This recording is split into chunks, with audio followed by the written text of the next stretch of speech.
তুমি আসবে বলেই আকাশ মেঘলা, বৃষ্টি এখনো হয়নি। তুমি আসবে বলেই কৃষ্ণচূড়ার ফুলগুলো ঝরে যায়নি। তুমি আসবে বলেই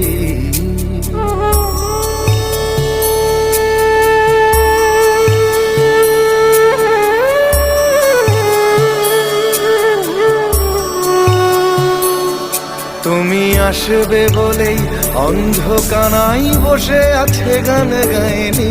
তুমি আসবে বলেই অন্ধকানাই বসে আছে গান গায়নি। তুমি আসবে বলেই চৌরাস্তার পুলিশটা ঘুষ খায়নি। তুমি আসবে বলেই